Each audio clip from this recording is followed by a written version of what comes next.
अभी एक मरीज आ रही है, उसे अस्पताल में भर्ती मत करना। भर्ती नहीं करना? कौन बोल रहे हैं आप? भुजंग। भुजंग जी आप? क्यों, नाम सुनकर घिग्गी बंद हो गई ना? हमारा हुक्म नहीं माना तो रहेगा उसी अस्पताल में, डॉक्टर बनकर नहीं मरीज बनकर। जी मैं समझ गया। कॉलेज का एक लौंडा है, चाकू का गहरा जख्म लेकर आ रहा है, उसे बाहर से ही भगा देना। अबे समझ रहा है ना? जी मैं समझ गया जनाब, उसे भर्ती नहीं किया जाएगा। ठीक है। अरे आप कैसी बात करते हैं? इसका नल के माफी खून निकला, इसकी जान बचाओ नहीं तो दम निकल जाएगा इसका। तो मैं क्या कर सकता हूँ? अरे तुम लोग इसे अंदर क्यों ले आए? जब बेड खाली नहीं है तो कहाँ एडमिट करोगे? जाओ इसे एम्बुलेंस तक छोड़ के आओ। एक इधर भी नहीं जाएगा, इसका इधर ही इलाज होएगा। कैसी बातें कर रहे हैं आप डॉक्टर साहब? इतनी सीरियस हालत में इसे हम कहाँ ले जाएंगे? मैं ये सब बताने के लिए यहाँ नहीं बैठा हूँ। देखिए डॉक्टर साहब, कम से कम आप इसे एक बार देख तो लीजिए please. I am sorry, I can't touch him, this is a police case. और जब तक चलना, तेरे पुलिस केस को कुछ बोलूंगा अभी। सारा मरीज का इलाज तो करता नहीं है, कायदा कानून से करता है। तू इसका इलाज करता है कि नहीं बे? विजय, विजय, क्या हुआ मेरे बच्चे को? डॉक्टर साहब, मेरे बेटे को बचा लीजिए। अगर यहाँ पड़ा रहा तो मर ही जाएगा। अबे तेरी कोई औलाद नहीं है? अरे माँ का दर्द समझता नहीं है तू? चला छोड़। साला डॉक्टर है कि जानवर है? चला छोड़। कसाई की औलाद, पत्थर दिल, जानवर। दादागिरी है? इसे कोई नहीं छुएगा। This is my order.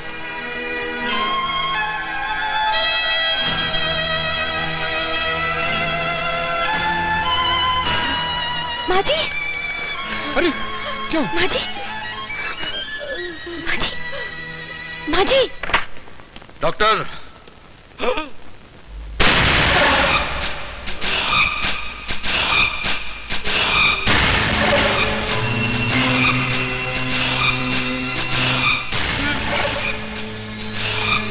उस औरत के आंखों से देवा के आंसू बह रहे थे। उस लड़के के जख्मों से देवा का खून बह रहा था। उसे कहीं कुछ हो गया तो सारा खून खींचकर तेरी नसों में इतना बारूद भर दूंगा कि तू जिंदगी भर चलता रहेगा। समझा? मैं आपके आगे हाथ जोड़ता हूँ, आपके पैर पड़ता हूँ। बच्चे को देख लो नहीं तो मर जाएगा। कुछ नहीं कर सकता। अरे डॉक्टर साहब, अरे अभी तक इस पेशेंट को एडमिट नहीं किया? ये हॉस्पिटल है, बुचर खाना? शर्म की बात है। डॉक्टर, नर्सेज, फौरन आईसीयू में आओ। Follow me, hurry up, hurry up.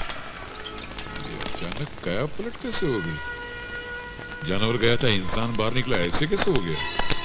ओह, ये लोग का बाप आ गया। माँ आंखें खोलो माँ, विजय को एडमिशन मिल गया है। देखो डॉक्टर उन्हें अंदर ले गए हैं।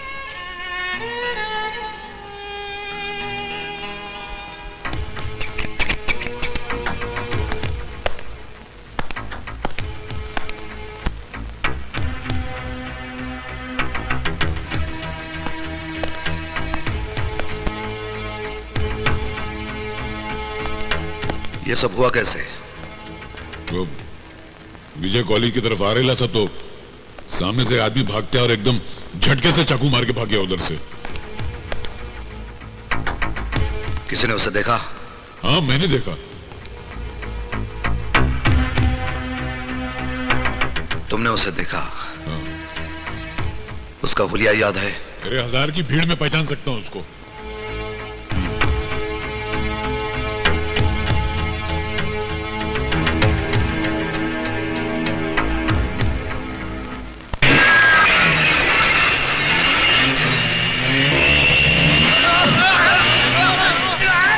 रोको रोको।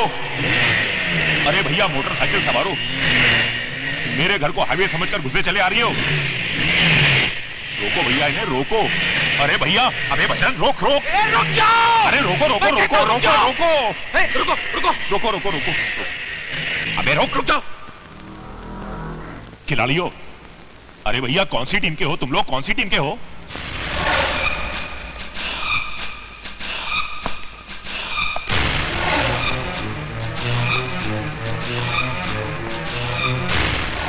भैया, मेरे मकान में ये मोटरसाइकिल की रैली क्यों करवा रही हो? मैंने तुमसे कहा था ना भुजंग, मुझे दोबारा अपने अंधेर गर्दी के अड्डे पर उजाला करने का मौका मत दो। बड़े भैया भले मेरा घर फूंक दो, मेरे इस मकान को मकबरा बना दो, लेकिन भैया मेरा कसूर तो बताओ। विजय पर हमला। विजय? वो कॉलेज स्टूडेंट? अब भुजंग इतना बड़ा खलीफा नहीं है कि आपकी खिलाफत करवा सके और उस विजय पर हमला करा सके जिस पर आपकी खास मेहरबानी है। बड़े भैया, मेरे घर की वो खिड़की जो कॉलेज की दिशा में खुलती है ना, मैंने तो वो भी बंद करवा दी, आपकी कसम। उस हमले का मेरे पास चश्मदीद गवाह है। अपने आदमियों से कहो कि सीधी लाइन बनाकर मेरे सामने खड़े हो जाए। चलो उठो उठो उठो उठो, बड़े भैया के सामने लाइन लगाओ, खड़े हो जाओ, शाबाश, खड़े हो जाओ, लाइन लाइन लाइन। हाँ राजाराम जी। जी साहब। इनमें से कोई था?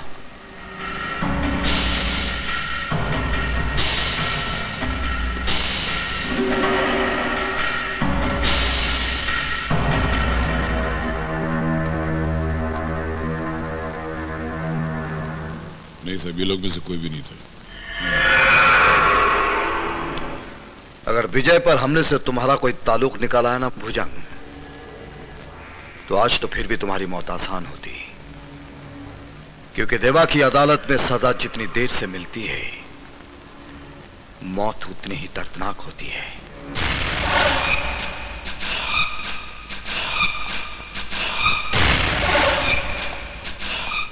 घबराइए मत माँ जी, डॉक्टर ने कहा है ना सब ठीक हो जाएगा। चिंता करने की कोई बात नहीं है। माँ जी प्लीज धीरज रखिए।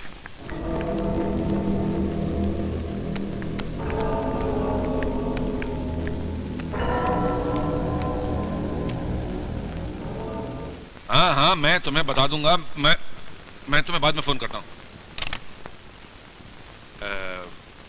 देवा जी, अब विजय काफी बेहतर है। Thank you. इसे रख लीजिए। इसकी कोई वैसे कब तक इसे हॉस्पिटल में रहना पड़ेगा? जख्म भी ताजा है। 10-15 दिन के लिए चलना फिरना मुमकिन नहीं है।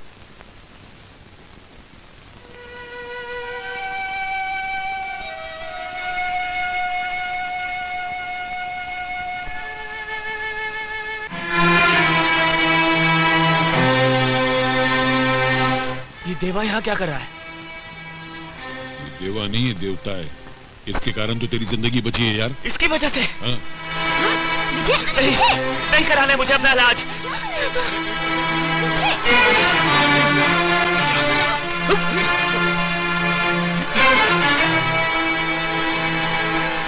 कुछ पापों का प्रायश्चित नहीं होता, कुछ गुनाहों की सजा के लिए एक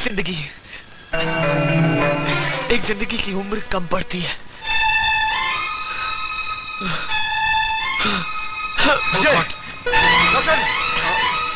डॉक्टर जल्दी उठाओ इसे, उठाओ डॉक्टर। प्लीज आराम से, बहुत आराम से। जख्म गहरा है। प्लीज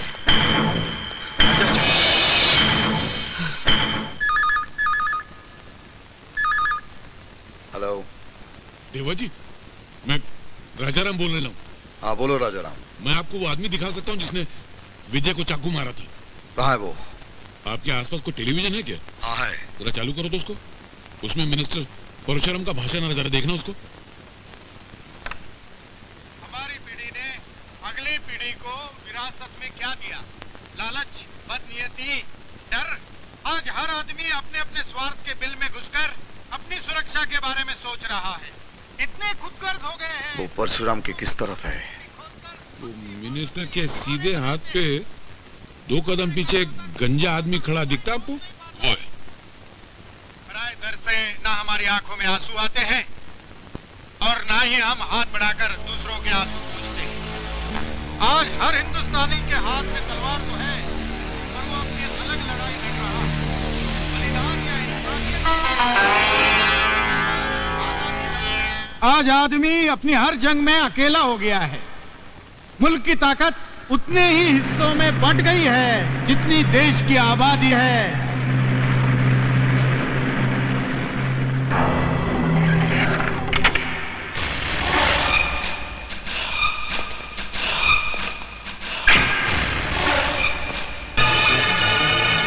आज हम इतने कमजोर हो गए हैं कि कोई भी आकर हमारी हस्ती पर कब्जा कर सकता है। मुजरिमों के खिलाफ खड़ा होने के बजाय उन्हें देखकर हमारे पैर कांपने लगते हैं। यही वजह है कि गली गली, मोहल्ला मोहल्ला, सड़क सड़क, शहर शहर ये नए नए असामाजिक तत्व पनप रहे हैं। कानून और व्यवस्था पर कुंडली जमा कर बैठ गए हैं। ये दादा लोग हाथ में हथियार थामकर आवाम पर हावी हो रहे हैं।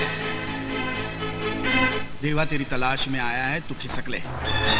हाँ, तो मैं क्या कह रहा था कि सरकार इसमें कुछ नहीं कर सकती। ये जंग आप लोगों को खुद लड़नी होगी।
तेरी तलवार की प्यास अब तक बुझी नहीं, या तेरी नीयत नहीं भरी?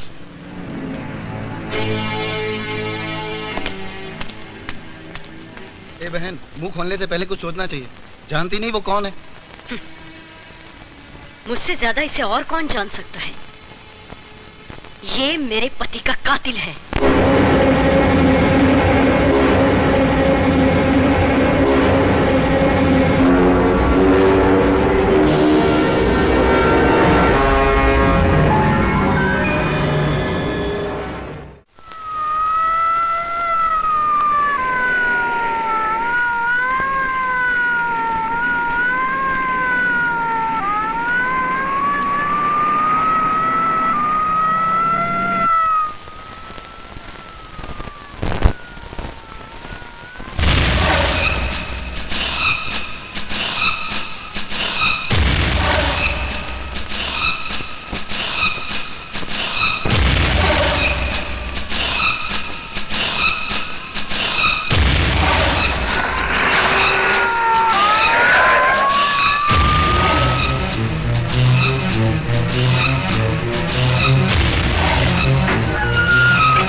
कमिश्नर, कैसे आना हुआ?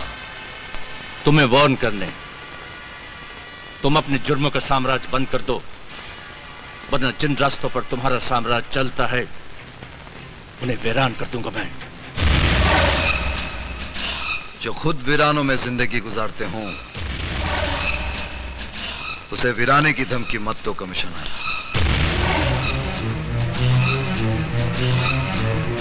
तुम्हारा भी नया नया ट्रांसफर हुआ है।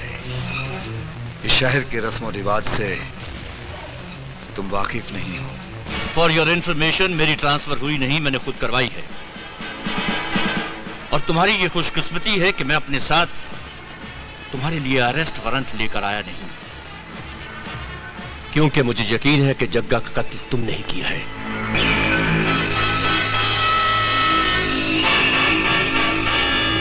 तो फिर गिरफ्तारी में देरी क्यों? इसलिए कि तुम जैसे मुजरिम ये अच्छी तरह से जानते हैं कि सिर्फ पुलिस की गवाही अदालत मंजूर नहीं करती, और लोगों ने तुम्हारे खौफ